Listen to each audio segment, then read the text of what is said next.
جو لوگ اس آمدنی کو حرام کہتے ہیں بعد میں کھاتے بھی ہیں، ان سے پوچھیں حرام کھانا جائز ہے؟ یہیں سے فرقہ واریت جنم لیتی ہے۔ حضور داتا صاحب رحمۃ اللہ علیہ کی مزار اقدس کے 1 سال کا صرف جوتیوں کا کانٹریکٹ 8 کروڑ روپے تھا۔ صرف جوتیاں جو زائرین آتے نا، 8 کروڑ روپے کا پروجیکٹ تھا، اور وہ 8 کے 8 کروڑ روپے حضور داتا صاحب کے ماننے والوں پر لگنے چاہیے۔ اس جگہ نہ لگاؤ جہاں کھا کھا کر کہتے ہیں کوئی نہیں داتا مگر اللہ۔ پورے قرآن کو پڑھیں، کہیں لفظ داتا اللہ کے نام کے ساتھ لکھا ہوا دیکھا ہے؟ یہ کہاں سے نکال کے لے آئے ہیں؟ بہرحال یہ بات میں نے چھیڑی ہے اس لیے کہ حضور شہنشاہ کلیام رحمۃ اللہ علیہ کے کا سلسلہ چشتیہ صابریہ تھا، اور ایک کتاب شائع ہوئی ہے جس کتاب کا نام ہے گلستان فضل، اور اس کتاب کی ابتدا میں جو انٹروڈکشن دیا گیا ہے اس میں ان مولویوں کے نام ملتے ہیں جو حضور شہنشاہ کلیام کے پکے دشمن تھے، حضور شہنشاہ کلیام کے پکے مخالف تھے، اولیاء کے مشن کے پکے دشمن تھے۔ اور میں نے اکثر سنیوں کے ہاتھ میں وہ کتاب دیکھی ہے جس میں حضور شہنشاہ کلیام کا ذکر ان مولویوں کے حوالے سے کیا گیا تھا جن کو نہ تصوف کی الف بے کا پتہ ہے، نہ تصوف کے کسی سلسلے سے ان کا تعلق بنتا ہے۔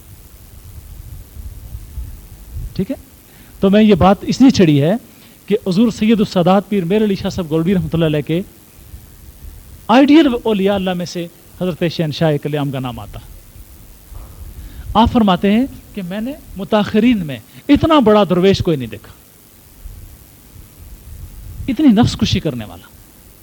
ایک پتھر کی سیل تھی، اس پر حضور لیٹے رہتے تھے، دن کا سورج اپنی کرنوں کی آگ برساتا تھا، اور حضرت جب اٹھتے تھے کبھی تو آپ کا پوست اور آپ کی بدن کی کھال مبارک اس پتھر کی سیل کے ساتھ چمٹی ہوتی تھی، اٹھتے تھے تو کھال وہیں رہ جاتی تھی اور بدن اوپر آ جاتا۔ اس سطح کے درویش، اس نسبت کے ولی اللہ تھے۔ ان کا نام لے کر ایک شخص نے مجھ پر سوال کیا کہ جی وہ تو سنا ہے نماز نہیں پڑھتے تھے، تو آپ لوگ ان کو ولی اللہ کہتے ہیں؟ اور یہ ایسا سوال ہے کہ آپ کو ہر ایک کے بٹوے میں لکھا ہوا نظر آئے گا، ہے نا؟ سوال کرنے کے لیے بٹوا کھول کر نکالتے ہیں، ہاں بٹوے جتنا علم ہوتا ہے۔ تو مجھے کہتے ہیں کہ جناب یہ دیکھیں وہ تو نماز نہیں پڑھتے تھے، آپ لوگوں نے اولیاء اللہ کہتے ہیں۔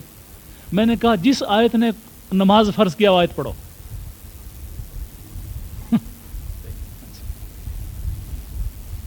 جس آیت کریمہ نے نماز فرض کی ہے وہ آیت پڑھو۔ اب لگے بغلیں جھانکنے کہ وہ کون سی آیت تھی کہ جس نے نماز فرض کی۔ تو میں نے کہا جناب اگر نہیں آتی تو پھر پوچھیں ہم سے، ہم بتاتے ہیں۔ ان الصلاۃ کانت علی المؤمنین کتابا موقوتا، کہ نماز تمام مومنین پر وقت کے حوالے سے فرض کی گئی ہے۔ علامہ ایک بڑا خوبصورت جواب ہے۔ اچھا، نماز موقوت ہے، یہ موقوت لفظ یاد رہی؟ بولیے نا، موقوت، میم واو قاف واو تے، ان الصلاۃ کانت علی المؤمنین کتابا موقوتا، کہ نماز اس حالت میں فرض کی گئی ہے کہ وہ اس کا تعلق وقتوں سے ہے۔ اب جو وقت کا بیریئر ہی کراس کر گیا ہو اس کے بارے میں کیا کہیں گے؟ جو وقت کی لمٹ عبور کر گیا ہو اس پر شاید اللہ رب العزت نے یہ پابندیاں اٹھا دی ہوں۔ کیوں؟ کیونکہ اس کا ممکن ہے ہمارا ایک دن، اس کا ایک لمحہ ہو، ہماری ایک صدی اس کا ایک لمحہ ہو، ہماری پوری زندگی پوری کائنات کا عبدالآباد اس کا ایک لمحہ ہو. جس طرح نبی پاک علیہ السلام کے بارے میں علامہ اقبال لکھتے ہیں, کم طرز, بڑا میننگ فل. علامہ اقبال کے وہ شعر جو بازاروں میں ملتے ہیں ان میں سے نہیں ہے, یہ آج پہلی دفعہ آپ سنیں گے. کم طرز آنیز اوقاتش ابد, کم طرز آنیز اوقاتش ابد, کاسب افزایش از ذاتش ابد. کہ رسول کریم علیہ الصلوۃ والتسلیم کی ذات وہ ہے کہ, بلکہ اس سے پہلے ایک اور شعر ہے, تور موجے از غبار خاناش. تور حضور نبی پاک علیہ السلام کے گھر کی گرد و غبار کا نام ہے.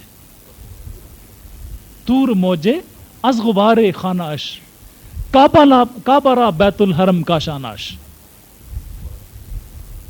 اب اعلی حضرت حاجیو آؤ شہنشاہ کا روزہ دیکھو, کعبہ تو دیکھ چکے کعبے کا کعبہ دیکھو, کعبہ را بیت الحرم کا شاناش. اس کے بعد اقبال لکھتے ہیں کہ کم طرز آنی ز اوقاتش ابد, کہ ان کے یعنی سرکار کا جو ٹائم سکیم ہے اس میں ابد جو ہے, ایٹرنیٹی, ابدیت, جب سے زمانہ چلا ہے اس وقت سے لے کر جب تک زمانہ قائم رہے گا, یہ سارا پیریڈ نبی پاک علیہ السلام کی حیات طیبہ شریف کا ایک سیکنڈ ہے. علامہ شیخ نوٹ کیجئے گا, اسرار خودی کا ہے. کم طرز آنی ز اوقاتش ابد, کاسب افزائش از ذاتش ابد. اور پوری کائنات کی جو ایٹرنیٹی اور ابدیت ہے اس کی لائف سرکار کی ٹائم سکیم کا ایک سیکنڈ بنتی ہے. اور جب بھی کبھی وقت کو اپنی عمر بڑھانا ہوگی سرکار کے بارگاہ میں جائے گا. ٹھیک ہے, تو میں بتانا یہ چاہ رہا تھا کہ قلب کی دنیا ایک ایسی دنیا ہے جس کی ادھر کی سکیم میں 5 نمازیں, مہینے کے روزے, زندگی میں ایک دفعہ کا حج اور زکوٰۃ وغیرہ کی فرضیت رکھی گئی ہے.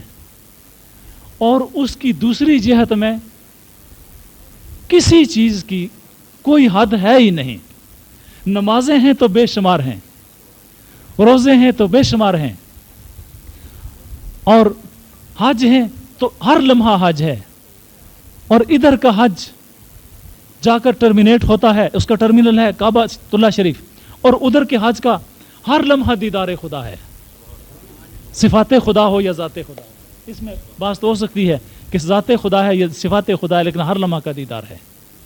ٹھیک ہے, تو یہ قلب جو ہے نا, یہ درمیان میں وہ رول پلے کر رہا ہے. بات یہاں سے چلی تھی نا کہ یہ وہ رول پلے کر رہا ہے کہ آپ کو ادھر کی دنیا میں لے جانے کا جو پورا سسٹم ہے اس کی کنٹرولنگ اتھارٹی جو ہے وہ قلب ہے. پچھلی محفل میں ہمارے پاس ٹائم کتنا ہے؟ اچھا, وقت چونکہ ختم ہو رہا ہے, اذان پڑھ کے نماز پڑھتے ہیں, اس کے بعد باقی اس گفتگو کا ماحصل سمجھ میں آ گیا. پچھلے جو محفل میں گفتگو ہوئی تھی اس کا خلاصہ یہ تھا کہ دل اور دل کی جو پہلا احساس ہے, یاد ہے نا, دل کا پہلا احساس دھڑکن ہے. پھر اس کے بعد دل کا دوسرا احساس اپنے حواس کی ترتیب ہے, یاد ہے نا, نظری حواس, سمعی حواس, سونگنے کے حواس, چکھنے کے حواس, چھونے کے حواس, اس کی ترتیب ہے, ترجیحات ہیں ہر انسان کی. پھر اس سے بننے والی کیفیات ہیں, اور پھر اس سے آگے نیکسٹ سٹیج پر میں نے آپ کو بتایا تھا کہ جب آپ ڈراؤزینس یا غنودگی کی سٹیج پر پہنچیں گے آپ نے اپنے دل کو جو ترغیب دینی ہے. یہ ٹاپک پچھلی محفل میں لیا تھا. آج کی محفل میں نے ساری گفتگو قلب کی برزخیت پر کی ہے. ٹھیک ہے نا, اب جتنا میں نے آج گفتگو کی ہے نا, اس کے لیے آپ کہہ سکتے ہیں کہ روح اور بدن کے درمیان دل جو ہے یہ برزخ ہے. ٹھیک ہے, واسطہ, چینل, ذریعہ اور کیا کہیں ہم, یعنی آپ کنیکشن جوڑنے والی شے, یعنی جس کے ذریعے سے روح کا واسطہ جسم سے ہے, جسم کا واسطہ روح سے ہے, وہ قلب ہے. اور تصوف کی اصطلاح میں اس کو کہتے ہیں برزخ. قلب برزخ ہے جسم و روح کا. پل آپ کہہ لیں جی, ٹرانسفارمر کہہ لیں, پل کہہ لیں, واسطہ کہہ لیں, ذریعہ کہہ لیں, میڈیم کہہ لیں, کچھ کہہ لیں, چینل کہہ لیں, یہ سارے الفاظ درست ہوں گے, لیکن تصوف کی اصطلاح میں برزخ کا لفظ استعمال ہوتا ہے. تو آج یہ جو گفتگو ہوئی ہے, اگر آپ روح تک پہنچنا چاہتے ہیں تو اس کے لیے کوئی اور رستہ نہیں ہے. جس طرح ایک ٹیلی فون نمبر ایک خاص جگہ کے لیے مخصوص ہوتا ہے, خداوند کریم کا اگر کوئی روٹ جا رہا ہے تو وہ قلب سے ہے. بارگاہ نبی کریم علیہ الصلوۃ والتسلیم میں اور ایمان کی پختگی کی طرف جو روٹ جا رہا ہے وہ قلب کا روٹ ہے. اور اولیاء کرام کا کمال یہ ہے کہ وہ قلب کو حیات دیتے ہیں, حیات قلبی کو آپ کو عطا کرتے ہیں, اور اس کے نتیجے میں پھر آپ محو پرواز ہوتے ہیں. آج میں نے کسی اور ٹاپک پہ گفتگو کرنا تھی, لیکن یہ ٹاپک اتفاق سے چلا اور اس کو میں نے ایلیبوریٹ کیا. اب دعا کرتے ہیں, اس کے بعد انشاءاللہ پھر نماز کے بعد آپ کے دیگر سوالوں کے جواب ہوں گے. تیری بارگاہ میں مسلمانوں کے اس جرگے میں ایک درویش نے سوال کیا ہے, مولا کریم مسلمانوں کے اس اجتماع میں مولا کریم تیری بارگاہ میں ہاتھ پھیلائے گئے ہیں, اس بچے کو شفا نصیب فرما.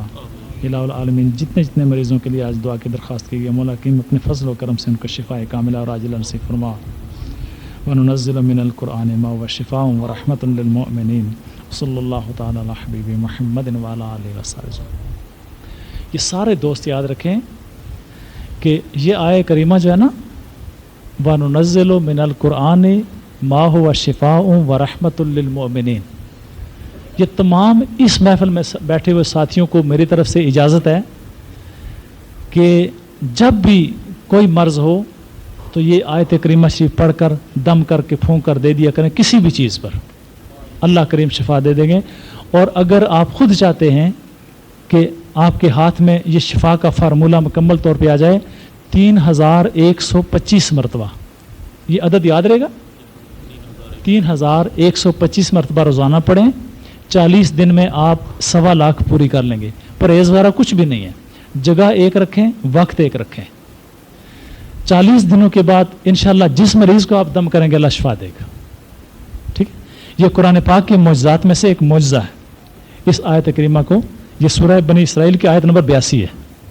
اچھا 82 ہے 182 غالب آیت نمبر جی.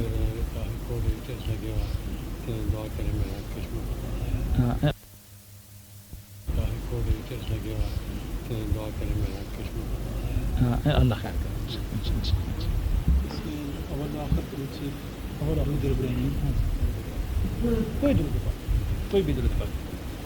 اور بعض لوگ جو مقدمات میں پریشان ہوتے ہیں اور جن کے کیسز ہوتے ہیں عدالتوں میں خاص طور پر یا آپس کے جھگڑے ہیں, ان کے لیے قرآن پاک کی یہ آیت کریمہ جن حسبنا اللہ و نعم الوکیل.